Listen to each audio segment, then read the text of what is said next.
Continuando agora, vamos para o tema tipos de discurso. Eu quero que você entenda este assunto de forma clara, porque ele aparece com frequência nas provas, especialmente quando a banca quer avaliar sua capacidade de reconhecer a forma como um texto apresenta falas, pensamentos e relatos. Os tipos de discurso determinam como o enunciador transmite a voz das personagens ou de outras fontes dentro do texto. Primeiro, vamos ao discurso direto. No discurso direto, a fala da personagem aparece literalmente, exatamente como foi dita. É marcada por travessões ou aspas e geralmente vem acompanhada de um verbo dicende, como disse, afirmou, perguntou. Exemplo: ele disse: vou estudar agora. Aqui você tem a reprodução fiel da fala. É o discurso mais transparente e objetivo. Agora, o discurso indireto. Aqui, a fala da personagem é integrada à fala do narrador. A estrutura sintática se ajusta às regras da oração subordinada e ocorrem mudanças nos pronomes, tempos verbais e marcas de pessoa. Exemplo: ele disse que ia estudar. Observe que não há fala literal, há apenas o conteúdo, adaptado ao enunciador. Provas adoram perguntar sobre essas mudanças e como elas afetam o sentido. Temos também o discurso indireto livre. Esse é um tipo híbrido, em que a fala da personagem aparece mesclada à voz do narrador, sem marcas gráficas claras. Parece que o narrador abre espaço para que a consciência da personagem apareça, sem separar de forma rígida. Exemplo: ele olhava para o livro. Ia estudar agora, não podia mais adiar. Aqui, o pensamento do personagem surge sem sinalização explícita. É muito cobrado porque exige interpretação mais cuidadosa. Outro tipo é o discurso citado, que ocorre quando o texto menciona uma fala alheia de forma referencial, sem reproduzir literalmente nem integrar sintaticamente. É quando o autor apenas informa que certas palavras foram ditas, sem apresentá-las. Exemplo: ele comentou algo sobre a necessidade de estudar. Não há reprodução e nem estrutura completa de indireto. Temos ainda o discurso narratizado, em que a fala da personagem é reduzida a uma simples narração do fato de ter falado. Exemplo: ele conversou com o colega sobre estudos. A fala desaparece, restando apenas o relato do acontecimento. Esse tipo é menos lembrado, mas muito usado em textos jornalísticos. Em provas, o essencial é reconhecer se a fala aparece literal ou adaptada, se há marcas gráficas indicando a presença da personagem, se há mistura de vozes sem sinalização explícita, se o narrador apenas menciona o ato de falar. Esses detalhes são fundamentais para identificar o tipo de discurso e compreender a intenção comunicativa do texto. Continuando, agora vamos para o tema registros de linguagem. Este assunto é fundamental para as provas porque está diretamente ligado ao uso adequado da língua em diferentes situações comunicativas.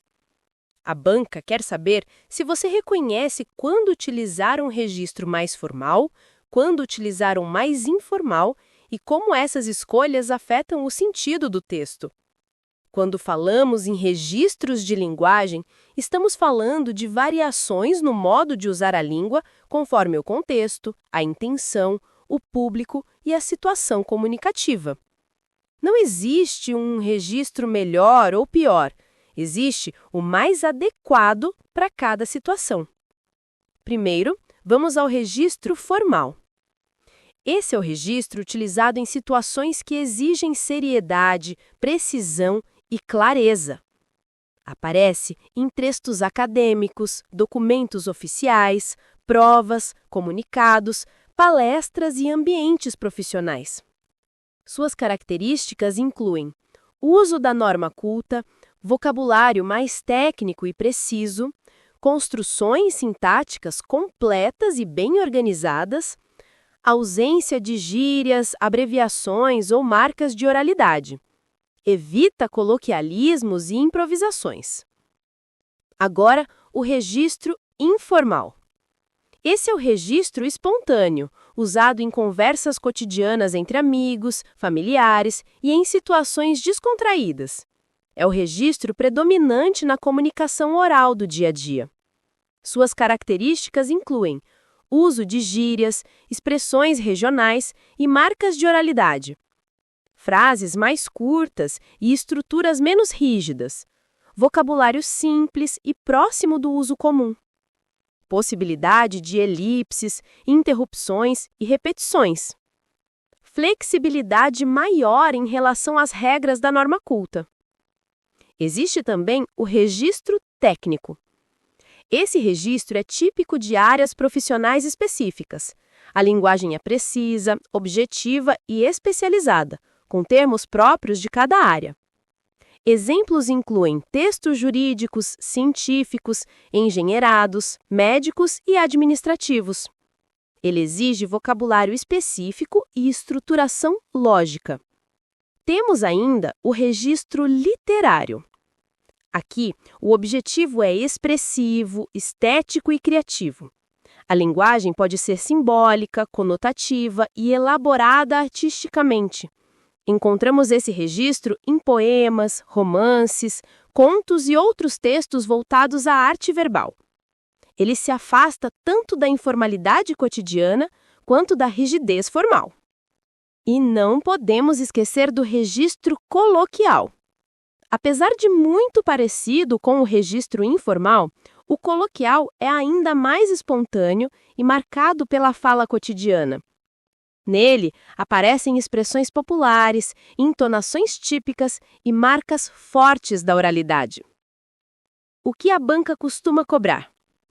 Identificação do registro usado em um texto, reconhecimento da adequação ou inadequação do registro ao contexto, diferença entre formal e informal, uso da norma culta em textos formais, marcas de oralidade que indicam registros informais. Em resumo, o registro formal é técnico, organizado e distante da oralidade. O registro informal é próximo, espontâneo e cotidiano. O registro técnico é especializado. O registro literário é estético e expressivo. O registro coloquial é natural e muito oral. Saber identificar cada registro é uma habilidade essencial para interpretar textos e responder questões de adequação linguística com segurança. Continuando agora, vamos para o tema Funções da linguagem. Este conteúdo é extremamente importante nas provas da Amazul, porque ele aparece tanto em questões de interpretação quanto na análise da intenção comunicativa do texto. Cada função da linguagem revela o foco principal da mensagem, ou seja, qual é o objetivo do emissor ao se comunicar.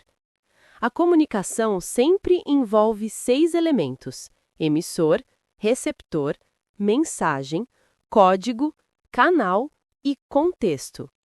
Cada função da linguagem destaca um desses elementos como centro da comunicação. Vamos analisar cada uma delas de maneira direta e objetiva.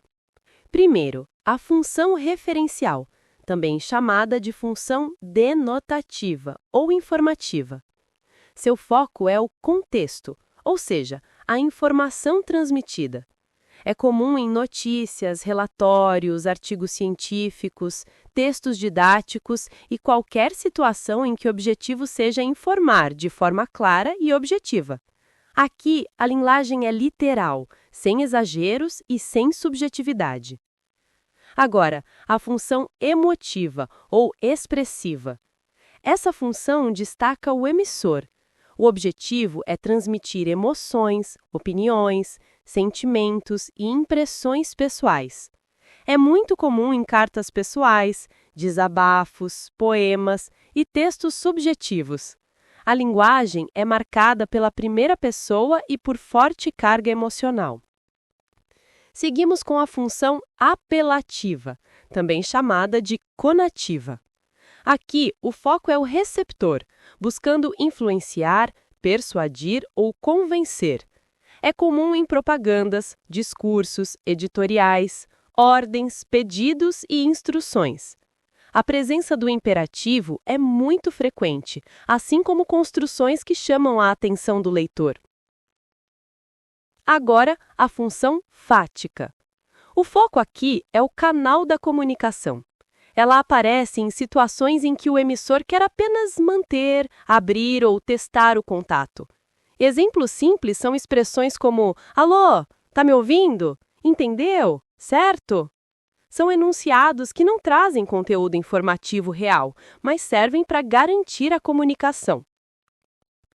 Em seguida, a função metalinguística. Nessa função, o destaque está no código. Ela ocorre quando a linguagem fala sobre ela mesma ou quando um código explica outro código. Por exemplo, uma gramática explicando regras da língua, um dicionário definindo palavras, uma aula de português explicando o que é verbo. O objetivo é esclarecer o próprio sistema linguístico. Temos também a função poética. Essa função destaca a mensagem em sua forma, beleza e construção estética. É muito forte em textos literários, especialmente na poesia, mas também pode aparecer em slogans publicitários e textos criativos. Aqui, o foco está na forma como a mensagem é construída, valorizando ritmo, sonoridade e figuras de linguagem. Por fim, a função referencial, a função emotiva, a função apelativa, a função fática, a função metalinguística e a função poética podem coexistir no mesmo texto, mas sempre haverá uma que se sobressai como predominante. O que a banca costuma cobrar? Identificação da função predominante em um texto, reconhecimento de marcas que indicam cada função, relação entre função e intenção comunicativa do texto, diferença entre funções que parecem semelhantes, como a poética e a emotiva. Em resumo, a função referencial informa, a função emotiva expressa sentimentos, a função apelativa persuade, a função fática mantém o contato, a função metalinguística explica o código, a função poética valoriza a forma da mensagem. Dominar esse tema facilita muito a compreensão das intenções do texto e responde rapidamente questões típicas de interpretação. Continuando, agora vamos para o tema Elementos dos atos de comunicação. Este conteúdo é básico, mas extremamente cobrado, porque ele fundamenta toda a teoria da comunicação. Para interpretar textos e compreender funções da linguagem, é essencial conhecer os elementos envolvidos no processo comunicativo. Vamos trabalhar cada um deles de forma clara, direta e objetiva. Quando falamos em ato de comunicação, estamos falando de uma situação em que alguém transmite uma mensagem a outro alguém, usando um código, por meio de um canal, dentro de um determinado contexto. Para que a comunicação aconteça, 6 elementos precisam estar presentes. Esses elementos são emissor, receptor, mensagem, código, canal e contexto. Vamos começar pelo emissor. O emissor é quem produz e envia a mensagem. Pode ser uma pessoa, uma instituição, um jornal, um órgão público ou até mesmo uma máquina, dependendo da situação. O emissor organiza ideias, seleciona o código e define a intenção comunicativa. Agora o receptor. O receptor é quem recebe, interpreta e decodifica a mensagem. Ele pode ser um indivíduo, um grupo ou até mesmo o público em geral. A comunicação só se completa quando o receptor compreende a mensagem enviada pelo emissor. O terceiro elemento é a mensagem. A mensagem é o conteúdo transmitido. Pode ser uma informação, um comando, uma emoção, uma opinião, uma instrução ou qualquer conteúdo linguístico ou não linguístico. A mensagem pode ser verbal, palavras, ou não verbal, imagens, gestos, símbolos. O código. O código é o conjunto de sinais usados para construir e interpretar a mensagem. Na comunicação verbal, o código é a língua portuguesa, mas códigos também podem ser gestos, sinais de trânsito, fórmulas matemáticas, símbolos gráficos ou qualquer sistema de signos que emissor e receptor conheçam. Seguimos com o canal. O canal é o meio físico por onde a mensagem circula.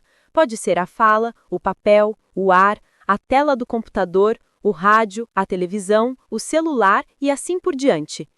O canal garante o transporte da mensagem até o receptor. Por fim, o contexto.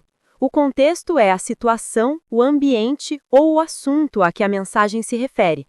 Ele orienta a interpretação, permitindo que o receptor compreenda a intenção e o sentido adequado. O contexto pode ser histórico, social, cultural, profissional ou até mesmo psicológico. Esses 6 elementos trabalham juntos e qualquer falha em um deles pode comprometer a comunicação. Por exemplo, se o código não for compartilhado, a mensagem não será entendida. Se o canal for interrompido, o contato se perde. Se o contexto não for compreendido, pode haver interpretação errada. O que a banca costuma cobrar? Identificação de cada elemento num texto, diferença entre canal e código, relação entre função da linguagem e elementos comunicativos, situações em que a falha na comunicação ocorre por causa de um desses elementos, análise da intenção comunicativa com base no emissor, receptor e contexto. Em resumo, emissor envia, receptor recebe, mensagem é o conteúdo, código é o sistema utilizado, canal é o meio, contexto é a situação. Dominar esse conjunto de elementos é fundamental para interpretar textos de forma precisa e responder questões típicas das provas da Amazul. Continuando, agora vamos para o tema estrutura e formação de palavras. Esse conteúdo é extremamente importante para o concurso da Amazul, porque aparecem questões que exigem atenção morfológica, identificação de prefixos, sufixos, radicais, processos de formação de palavras e análise de estruturas internas do vocábulo. É um tema técnico, direto e muito cobrado. Vamos começar pela estrutura das palavras. Toda palavra é formada por partes menores chamadas morfemas, que são unidades mínimas de significado. Os principais morfemas são: radical é o núcleo de significado da palavra, é a base sobre a qual se formam outras palavras. Exemplo: pedra, em pedra, pedreiro, pedregulho. Vogal temática aparece nos verbos a, é, i, indicando a conjugação. Exemplo: cantar, vender, partir. Tema é o radical mais a vogal temática. Exemplo: cante, a, vende, e, parte, i. Desinências. Morfemas que indicam flexões. Podem ser desinências nominais, gênero a, o, e número, s. Desinências verbais, modo, tempo, número e pessoa. Exemplo: cantávamos. O vá indica pretérito imperfeito e o mos indica primeira pessoa do plural. Afixos. São elementos que se juntam ao radical para formar novas palavras. Podem ser prefixos, antes do radical, ante, pré, pós, hiper, etc. Sufixos, depois do radical, mente, dade, eiro, ão, etc. Vogais e consoantes de ligação, usadas para facilitar a pronúncia. Exemplo: gasômetro, o, e infelizmente, e. Agora vamos para a formação de palavras. A formação de palavras pode acontecer por 2 grandes processos: derivação e composição. Primeiro, a derivação, que ocorre quando uma nova palavra surge a partir de um único radical. Os principais tipos de derivação são: derivação prefixal, acrescenta prefixo ao radical. Exemplo: desfazer, infeliz, reconstruir. Derivação sufixal, acrescenta sufixo ao radical. Exemplo: felizmente, padeiro, grandão. Derivação prefixal e sufixal, quando o prefixo e sufixo são acrescentados simultaneamente. Exemplo: infelicidade. Derivação parassintética, ocorre quando a palavra só existe com prefixo e sufixo juntos. Sem um deles, ela não existe. Exemplo: amanhecer. Não existe manhecer nem a mãe. Derivação regressiva. Forma substantivos a partir de verbos pela eliminação de elementos.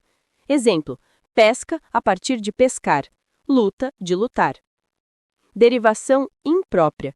Ocorre quando uma palavra muda de classe sem alterar a sua forma. Exemplo: o jantar. Verbo jantar passa a ser substantivo. Agora a composição, que ocorre quando duas ou mais palavras se unem formando um novo vocábulo.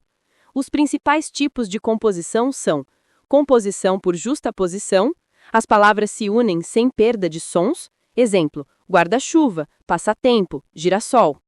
Composição por aglutinação, as palavras se unem com perda de sons, exemplo, água ardente, água mais ardente, planalto, plano mais alto. Temos ainda processos menos cobrados, mas que podem aparecer. Hibridismo, palavra formada por elementos de línguas diferentes. Exemplo, televisão, tele, grego, visão, latim. Onomatopeia, palavras que imitam sons. Exemplo, tic-tac, zumbido. Redução, abreviação, foto, moto, prof. Siglação, formação de siglas como IBGE, ONU, Amazul. Acrônimos, siglas pronunciadas como palavras. Exemplo, Petrobras, Unesco. O que a banca costuma cobrar? Identificação do radical, reconhecimento de afixos e seus significados, saber diferenciar derivação de composição, análise do tipo de derivação, prefixal, sufixal, regressiva, parasintética, identificação de palavras formadas por justaposição ou aglutinação, identificação de mudança de classe, derivação imprópria, questões envolvendo siglas, abreviações e temas técnicos. Em resumo, estrutura é o como a palavra montada, formação é o como a palavra nasceu. Continuando, agora vamos para o tema formas de abreviação. Este é um conteúdo muito cobrado em provas porque faz parte do uso prático da língua, especialmente em textos técnicos, administrativos, científicos e oficiais, que são muito comuns no contexto dos cargos da Amazon. Aqui você vai entender de forma clara quais são as principais formas de abreviação e como elas aparecem no dia a dia e em questões de prova. Quando falamos em abreviação, estamos falando de qualquer procedimento que reduza a forma de uma palavra ou expressão, mantendo, no entanto, sua compreensão. As principais formas de abreviação são abreviações, siglas, acrônimos, símbolos e truncamentos. Vamos analisar cada uma delas.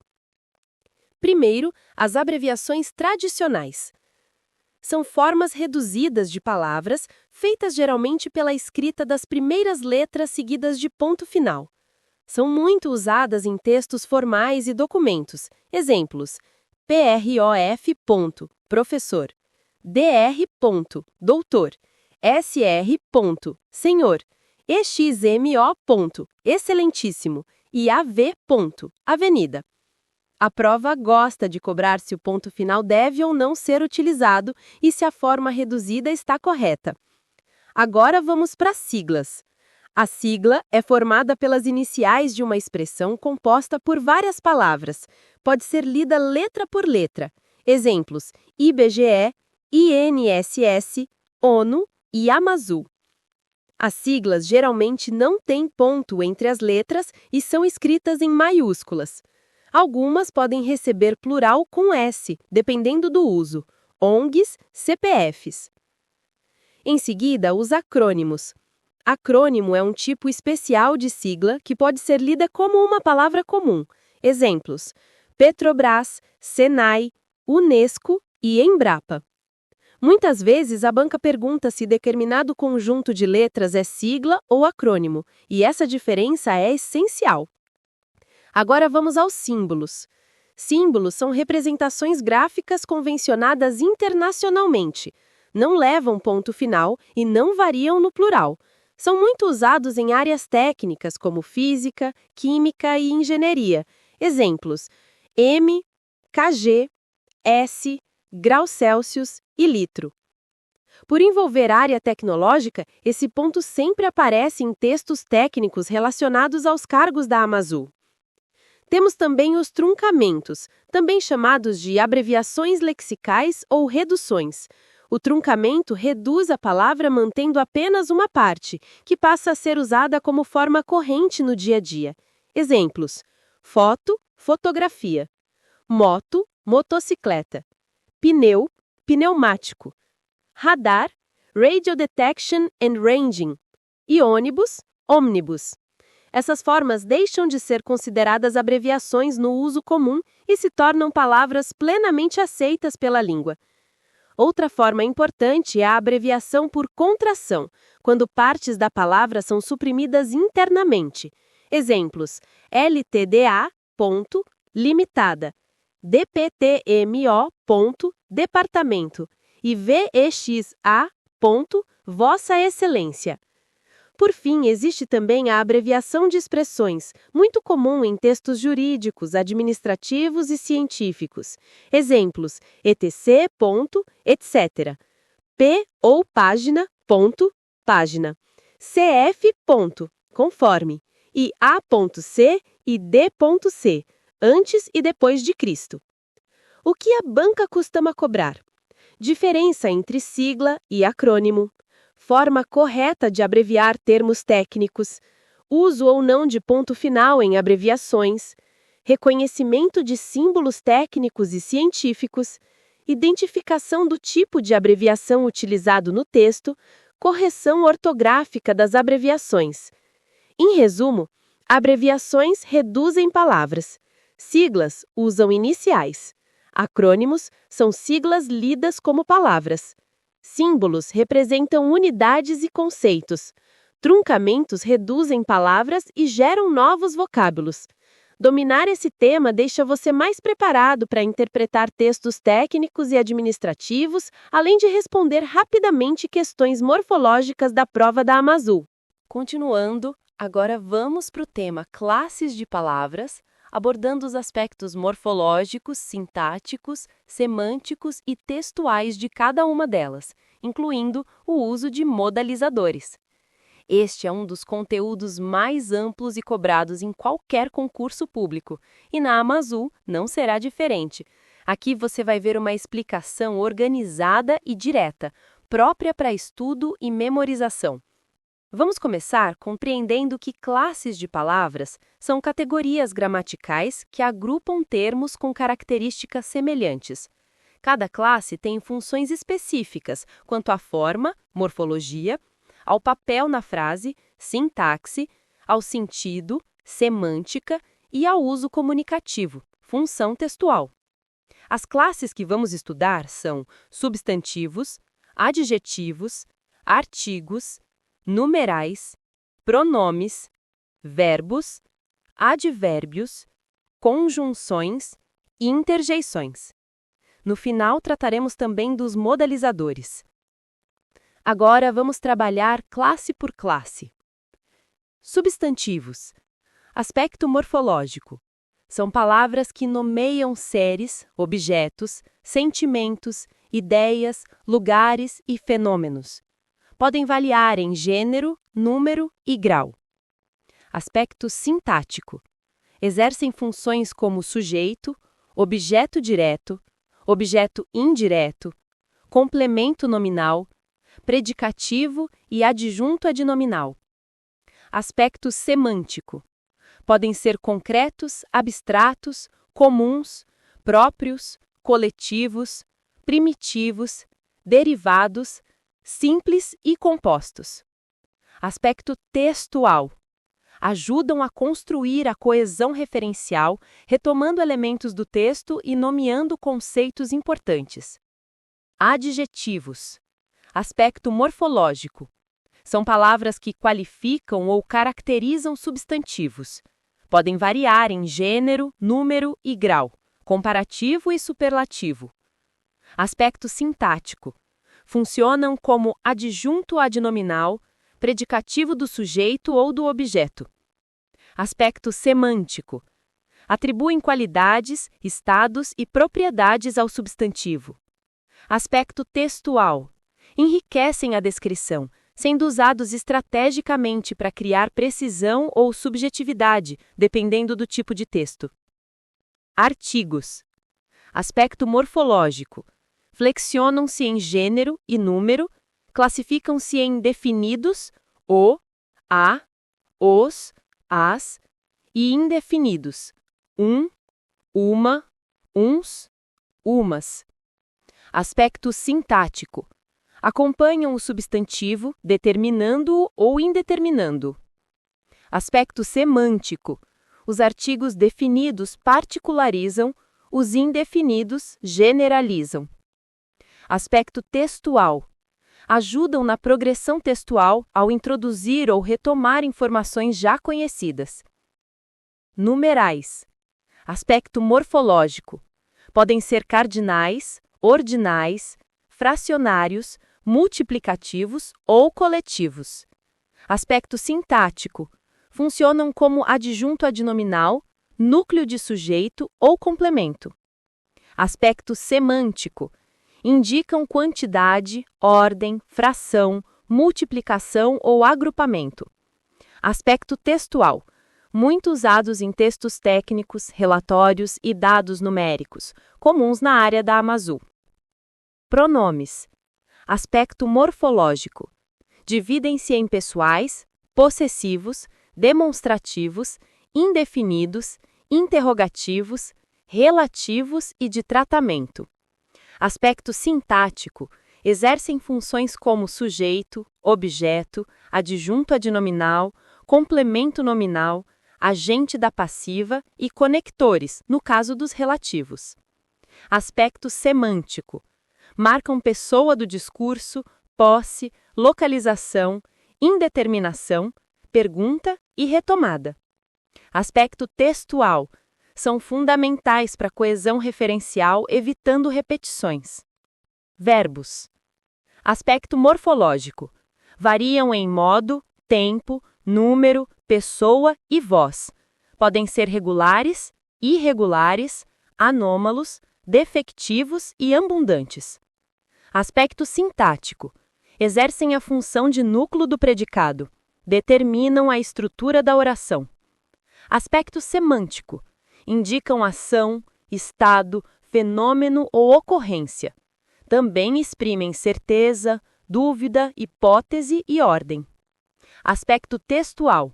Organizam o tempo e a progressão das ações, orientando a interpretação. Advérbios. Aspecto morfológico. Palavras invariáveis. Aspecto sintático. Funcionam como adjuntos adverbiais e modificadores de verbos, adjetivos e até outros advérbios. Aspecto semântico. Indicam circunstâncias de tempo, modo, intensidade, lugar, afirmação, negação e dúvida. Aspecto textual. Contribuem para a precisão e coesão circunstancial. Conjunções. Aspecto morfológico. Palavras invariáveis. Aspecto sintático. Conectam orações ou termos de mesma função. Aspecto semântico. Podem indicar adição, oposição, explicação, comparação, tempo, causa, consequência, condição, finalidade, entre outras relações. Aspecto textual. Criam coesão lógica entre ideias, articulando argumentos, fatos e explicações. Interjeições. Aspecto morfológico. Palavras invariáveis. Aspecto sintático. Podem funcionar como frases inteiras, expressando emoções, ordens ou reações. Aspecto semântico. Transmitem sentimentos como alegria, dor, espanto, súplica, saudação. Aspecto textual. Introduzem intensidade emocional, muito comuns em diálogos e narrativas. Agora falamos dos modalizadores. Modalizadores são palavras ou expressões que revelam a atitude do emissor em relação ao conteúdo da mensagem. Eles mostram certeza, dúvida, opinião, desejo, necessidade, obrigatoriedade ou possibilidade. Os principais modalizadores na língua portuguesa incluem advérbios, possivelmente, certamente, talvez, obviamente. Verbos modais, poder, dever, precisar, querer. Expressões opinativas, na minha visão, acredito que, é possível que. Tempos verbais, futuro do pretérito indicando hipótese. Adjetivos e estruturas avaliativas. É importante, é necessário, é provável. Aspecto textual. Os modalizadores orientam o leitor quanto ao grau de certeza, a postura argumentativa e a posição do autor. São muito cobrados em questões de compreensão e análise crítica. O que a banca da Amazon costuma cobrar sobre esse tema? Identificação da classe gramatical pela função exercida no texto, reconhecimento de flexões e formas irregulares, distinção entre advérbio e adjetivo, entre pronome e artigo, entre conjunção e preposição. Análise de elementos que promovem coesão textual, identificação do efeito de modalizadores no sentido global do texto. Dominar essas classes de palavras permite interpretar textos com precisão, analisar construções complexas e resolver questões de morfologia e sintaxe com segurança.